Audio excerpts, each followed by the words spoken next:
Revenge doesn't always scream. Sometimes it whispers, slices quietly, and leaves scars deeper than any roar ever could.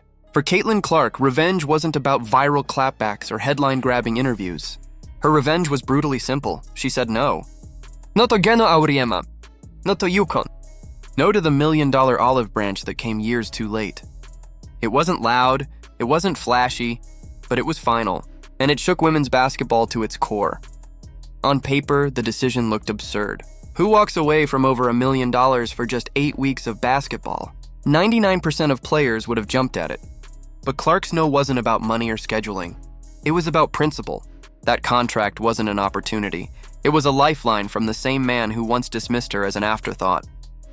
And when she turned it down, she didn't just reject cash. She humbled the one man who built his career believing he could never be humbled. For decades, Geno Auriemma reigned as the gatekeeper of women's basketball. The mastermind of UConn's dynasty. The recruiter of icons like Diana Taurasi, Maya Moore, Breanna Stewart. He decided who rose and who vanished, who was celebrated and who was forgotten. Coaches, players, even the media bent to his shadow. But Caitlin Clark? She flipped the script. She never needed his stamp of approval. She built her empire without him. And when he finally came knocking, desperate to attach his name to hers, she turned him away with one word, the kind of word that changes power dynamics forever. To understand the cut, you have to rewind. Before the records, before the sellouts, Clark was just a kid with a dream. To her, UConn was basketball heaven. The banners, the aura, the greatness. Everyone expected her to land there. The most electrifying prospect of her generation, teaming up with the most powerful recruiter in the sport. The call from Geno Auriemma was supposed to be inevitable, but it never came. Geno didn't call her. Didn't call her parents. Barely sent word through her AU coach. For the man who prided himself on spotting once-in-a-generation talent, the silence was deafening. And it wasn't an accident. He already had Paige Buchers. He didn't want 2-point guards. Logical maybe on the surface. But then came the insult Clark never forgot. Geno suggested that if she really wanted UConn, she should have called him. Imagine that. The most powerful recruiter in the game putting the burden on a teenager to chase him down. That wasn't oversight.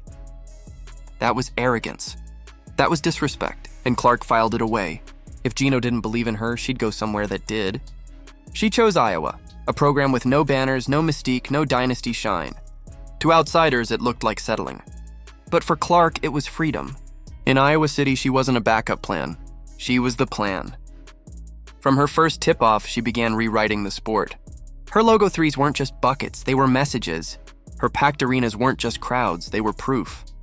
Her record-shattering TV ratings weren't luck, they were receipts. Every shot, every viral clip, every milestone screamed at Geno, "You missed this. You dismissed this. And now you can't stop it." But Geno couldn't take the humility. He brushed her brilliance aside with condescending sound bites, comparing her style to a kid in the driveway. He framed her dominance as a gimmick, a fad, a trick of timing. But gimmicks don't sell out Madison Square Garden. Gimmicks don't drag the WNBA into mainstream culture. Gimmicks don't smash records untouched for decades. Clark was real, and every dismissive quote only exposed Geno's insecurity, and he couldn't resist weaving Paige Buchers into every Clark conversation. If Clark was fearless, Paige was too. If Clark drew fans, Paige had done it first. It was strategy, a way to tether Clark's rise to his chosen star. But the more he tried, the more transparent it became. Analysts noticed. Fans noticed. Other coaches noticed. Clark didn't need qualifiers. She was drawing bigger numbers than pro teams. She was reshaping the sport. And Geno's digs? They reeked of fear, then the mask fell. In June 2024, on the Dan Patrick Show, Geno didn't just question Clark. He went after her fans. Called them delusional, stupid, claimed they were damaging women's basketball for believing she could win MVP as a rookie. At the very moment the sport was exploding, when new kids and families were buying jerseys for the first time, Geno chose insult over celebration. He mocked the very lifeblood of the game. Clark didn't respond with words. She answered on the court. Rookie of the Year, All WNBA First Team, and fourth in MVP voting, exactly where her delusional fans had predicted. The prophecy Geno mocked became reality. The fans he insulted were proven right. And in that moment, his authority cracked. Still, he couldn't let go. Being wrong wasn't something Geno could swallow. So he pivoted. If he couldn't control the narrative with words, maybe he could do it with money. That's where the $1 million offer came in. Through Unrivaled, the 3-on-3 league backed by Brianna Stewart and Nafisa Collier, he dangled one of the richest contracts in women's basketball history. 8 weeks over $1 million. But it wasn't just a contract. It was desperation. A last-ditch play to tie Clark's unstoppable star to his name, and Clark saw it for exactly what it was. Not opportunity, not respect, but a power grab from a man who once dismissed her and now needed her to stay relevant. So she gave her answer, swift, calm, devastating. No. That one word hit harder than any dunk, any clapback, any headline.